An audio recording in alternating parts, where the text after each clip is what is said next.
Good morning, everyone. This is going to be in three specific sections. The first is just go over the available jobs for the day, apply to improve their chances. The second is the topic for today, which is how to identify job scams before it's too late. And then the third is I'll just take questions that have been asked previously and just deal with them. So we'll go right in. There are over 20 new opportunities, actually. I think Multigate Payments Limited needs to hire a junior brand analyst, and this is where it gets interesting. So people just write one single cover letter to cover through everything that they have done. But let's look at what kind of cover letter kind of increases your chance here. This job, Multigate Payments, have told you that they built payments infrastructure for the boldest businesses in the emerging markets. So they talked through their sector, they talked to who they're looking to do. So first, it's a payments, it's a fintech. They work in emerging markets, and they're looking for somebody who's a brand analyst who understands the brand and the messaging. Right. So what exactly helps? Of course, they're going to speak. There's still a bunch of things here, but they've said a bunch of things about what your responsibility would be. What is more helpful is not just you coming to the cover letter to say, hi, you're a brand designer, you've worked with this brand, you've worked with that brand. That's not really what they're looking for. These people are looking for who can use data to inform design. And how do you know their use of analyst here? They didn't say they're looking for a brand designer. They want somebody who can design. Of course, let's say bonus points if you dabble in Canva. But they said excellent research writing and presentation skills. So what you want to talk about or you want to highlight in your cover letter is the fact that you have examples of places where you have leveraged data to improve design results, which is another thing, because obviously that this company cares about results, which is why they use the word analyst, not designer. So if you've worked as a designer in the past for a fintech, that's a great bonus. You could definitely include that for this particular fintech. But not just that experience. The instances of times where you have used data, right, to make some design decision that ended up with some certain results. Bonus points if you can quantify that results. AJ, when I worked at Acme Inc., I saw that a lot of our users were people from a certain age bracket or age income, right? And they're already used to certain type of brands. So I ran a survey, and that allowed me find out that these people actually love it when we look like the sachet milk they used to. So I proposed to the team, and we ran experiments with the sachet milk design, and it led to 15% conversion. If you add that to your resume, it just increases your chances of being called. I'm not saying you must be called. I'm saying it increases your chances of being called. Let's look at the logistics assistants to give you tips of how you can improve your applications every time you make these applications. Now, Malaria Consortium said they need a logistics assistant, right? Logistics assistant. Now, it's a non-profit, and they said they need somebody to assist the supply chain officer. This person will be responsible for supporting an effective and efficient logistics management and eventually of the SMC drugs. Great. If you're writing the cover letter, what exactly are you going to apply there? Have you ever worked as a supply chain officer? As a matter of fact, if you have, then that should be your entire CV, should be different experiences where you worked as supply chain officers, especially if it's one that is in a health sector. Amazing, throw it up, because that's the relevant experience the hiring manager is looking for. So let's take it a bit further. If you have the supply chain, if you've worked as the supply chain officer for a health sector or for health department, then did you at any point in time, were you responsible for any sort of results? Were you responsible for any sort of KPI? Did you meet that? Did you fix that? How did you measure that? This is not to assess you on how are you as a person. This is to Of course, everybody wants to assess how well you do your job, but it also helps to know that you are that kind of person that thinks of that kind of things, that think of how well you're doing and measure how well you're doing. People want to talk to you because of that. So in your current job, if you're in work, you want to keep track of your own numbers. If you're not working and you're looking for a job outside work, you want to go back and calculate your previous numbers so that you use them in your cover letters.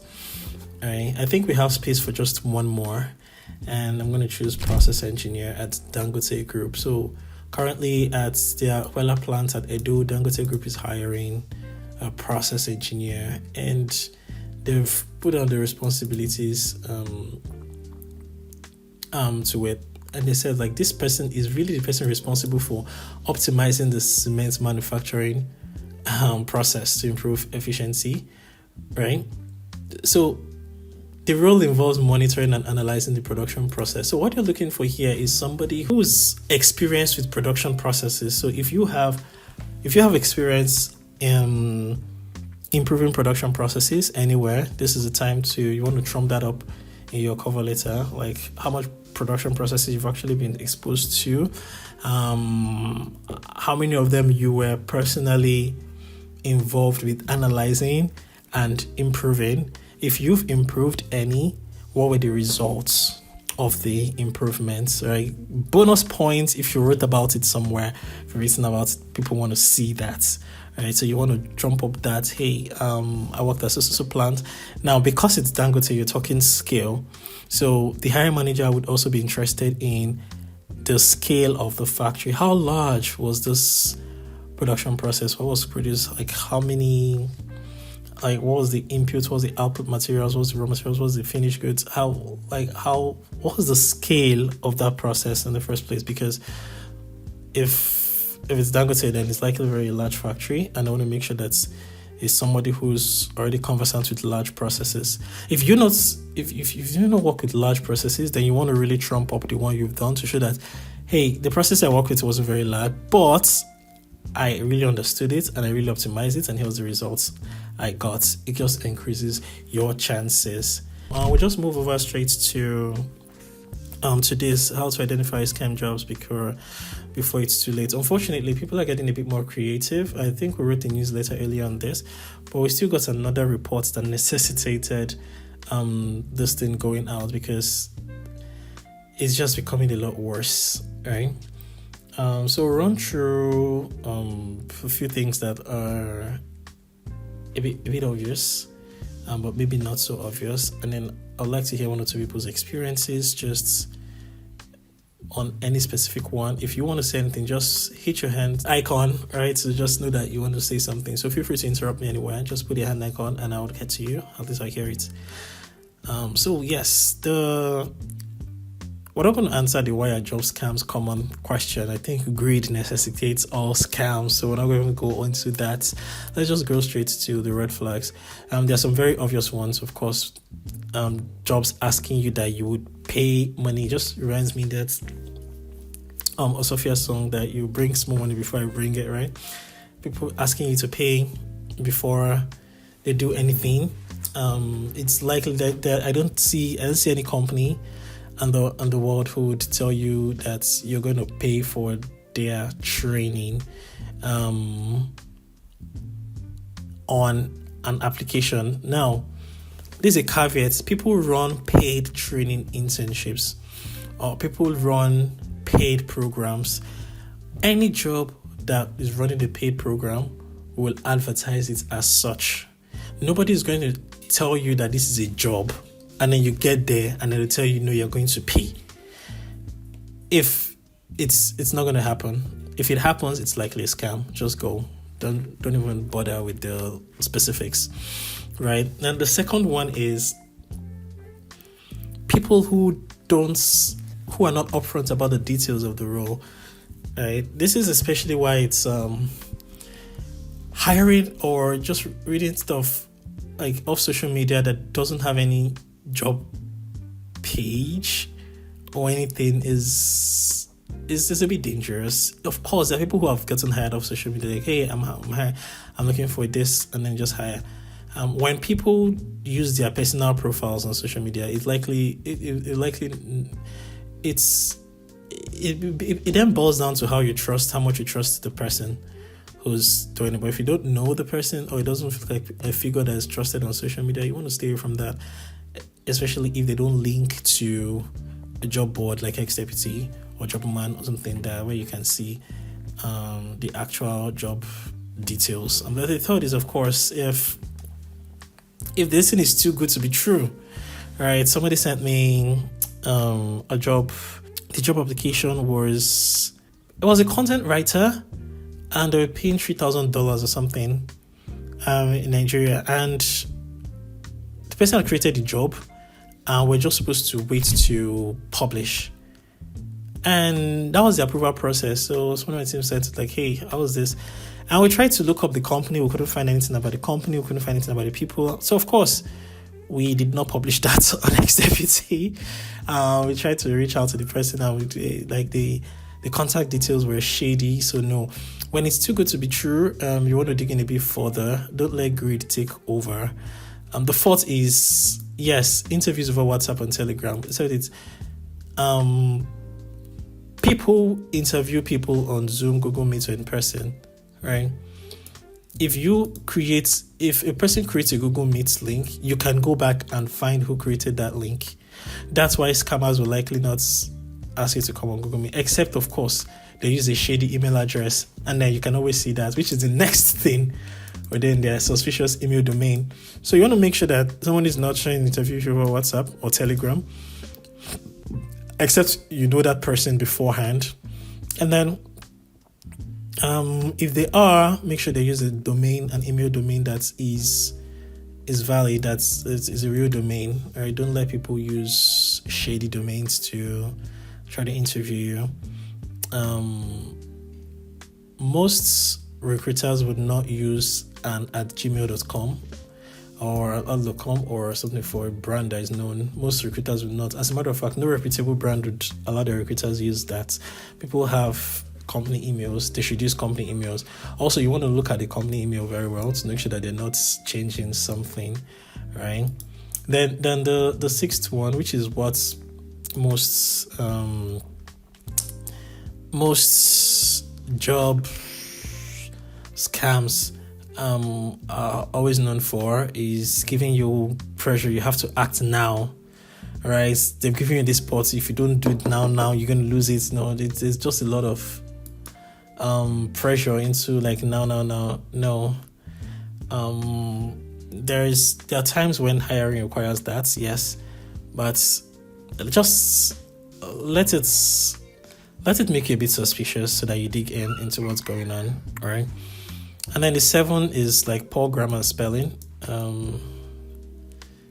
Yes, there are people that can have typos. Professional communication usually looks good. Now, the problem with this is that everybody uses AI now, so including scammers use GPT to make sure they don't make errors. So I wouldn't bank on, so that somebody speaks good English in the email doesn't mean anything right now. I wouldn't bank on it at all.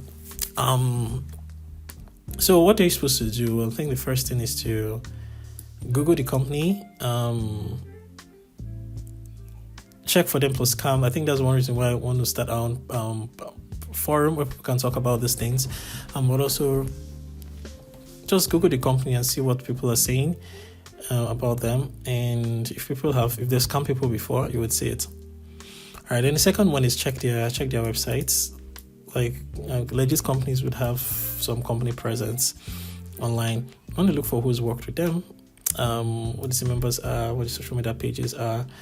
You want to validate on LinkedIn too. Make sure that they exist. Make sure that they actually make posts and that recruiter is actually affiliated with them. Right? Most jobs, when they post, they'll tell you who's the hiring manager is. So see if the person is going to be there. And then if you have questions, ask the person. I know sometimes it feels like it's once in a lifetime deal and you're worried about the power dynamics and if you should be talking, if you shouldn't be talking, doesn't matter. Just go ahead and ask, hey, who's the hiring manager for this task? What's the task supposed? What am I supposed to do here? Where's the company website, where is it located.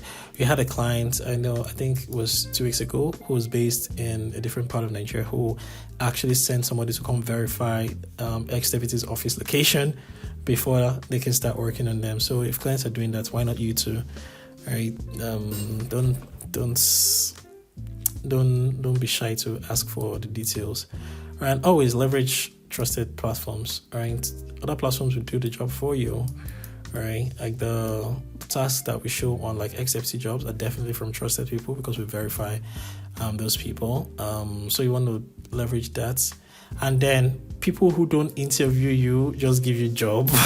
This is a very, very massive red flag. I know sometimes it feels like the Lord has done it finally, but you want to be well false prophets. So look at it, look at what you need to do, and have it like that. So if you suspect a scam, please always report the job. If it's an XDeputy, please put it up on the channel like, this job looks suspicious and we will look into it again.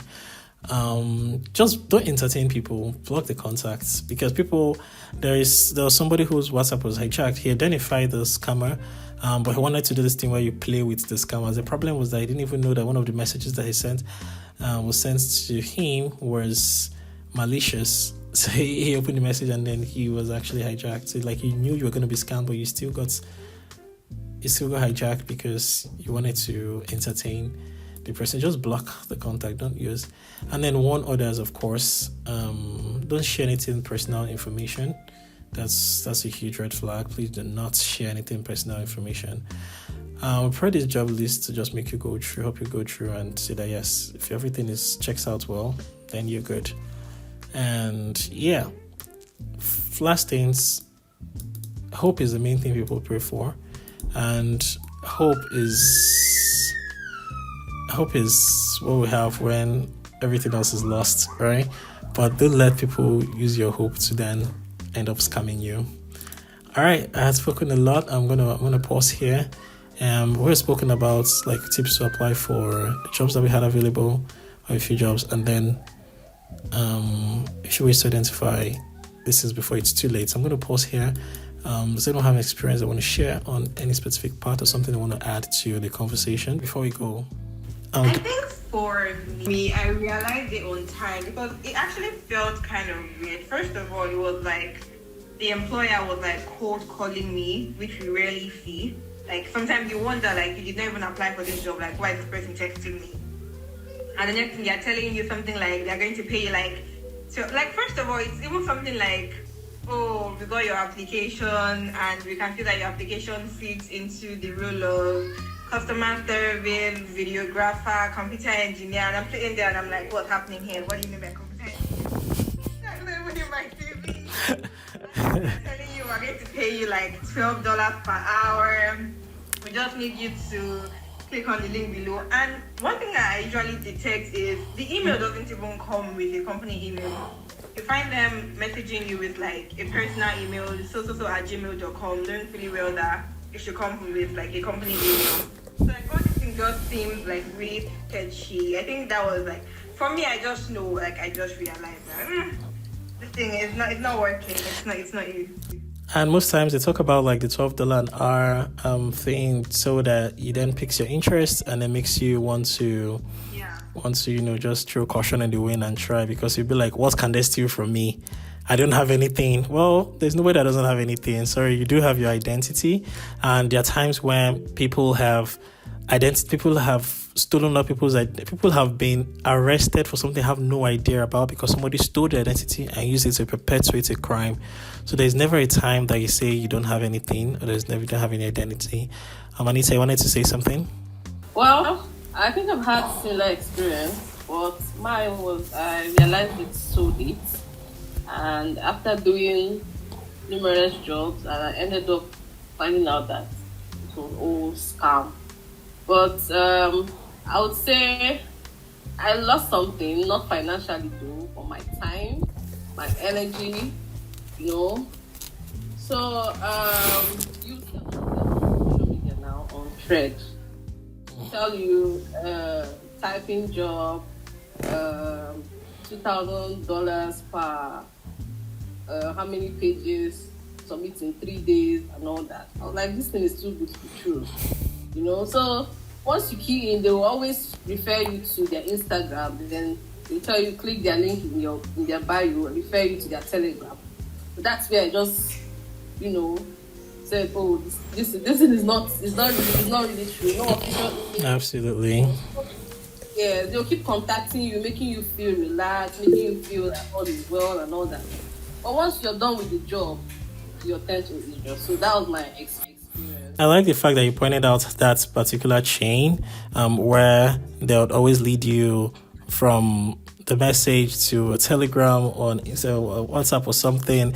Real Jobs would lead you to a job board, right? That would have official ways to put through things through. So you want to be conscious of that when somebody's taking you through that kind of thing. Enoch? Yeah, I just wanted to add my own experience to the conversation. I remember there was a time when there was this job ads I saw on LinkedIn, and I applied, and I didn't know they called them 1% or something. I've forgotten, but it looked so real. We had some interview. We had series of interviews, and they even have to screen some people, and it was so real. It got to a point where they even gave us tasks. They gave us some books to read, and we should give our takeaways, and it was so real. Like I feel like it's more like a coordinated scam. And for someone like me that does research, so it got to a point, the final phase, and they said we're gonna, like, only 3% of the people that are shortlisted that is going to make it. And all of us, we're so ready to do whatever they asked, and it got to a point where they said we had to pay a particular amount of money, and that is when it's dawned on me. I had to keep further on my researches. I had to check Nairaland and other places, and I saw reviews on this particular company and similar scams they pulled. And when I went back to message them, like, the funny thing is, they gave a deadline for us to make payments. And after the deadline, I did not pay. And they still gave me additional deadline. I didn't meet up to that. And the woman, she started calling me via WhatsApp call, and that was when I knew that, damn, easy. But they did this thing in a way that for a novice it would be hard. We had the normal Zoom, Google Meet interview. We had series of interviews and screening method, but at the end of it was so yeah, sometimes identifying this scam is really a difficult thing. That's why I think that, like, one of the things that you said that is really important is the fact that these people had a very, very legit front face, and which kind of showed me the irony of publishing a post like how to identify job scams, because everybody's reading it, including the scammers, right? They're like, okay, this is how to identify scams. Okay, yes, let's not do that. And they end up presenting themselves. Like, what stops somebody from setting up a shady company, registering a shady email address, right? And somebody shared a story on LinkedIn of how it was he got a scam job. FYI, this person that shared the story is a renowned speaker. Right? Imagine a scam job, a renowned speaker within the tech space. So he was the kind of person that should never get scammed. But these scammers were from Asia, super well coordinated. They had a company website, they had a LinkedIn page, and they even had some talks on their LinkedIn page. And everything was great. The problem was they didn't even need any money from him. He got the job. He got the offer letter. He started during onboarding. They asked him to install some software. They said it's for monitoring. Now, this was the first red flag. Companies can install monitoring software, but never on your personal device. If companies want to install monitoring software, they will give you company device, they have it pre-installed, and they will ship it to you. When somebody wants you to install anything on your own device, it is very likely somebody who wants to hijack some information. It doesn't matter what, even if it's GTB, nobody should install something on your personal device. If GTB wants to install something, they'll give you a device, right? And that's where it looked at him. And the moment the scales fell from his eye, he started looking back at everything. He was laughing at himself. It's like 20 years in the field and this thing still gets to him. But that just tells you how complex these things have become. And again, remember, the reason we're saying this is because everybody has something to lose, including your identity. There are people who have traveled and then the moment they get to the US, they get arrested and they're wondering, like, they never did anything. It takes you over a year to clear your name, right? And by the time you're out, whatever opportunity you had come for has gone, like time has gone.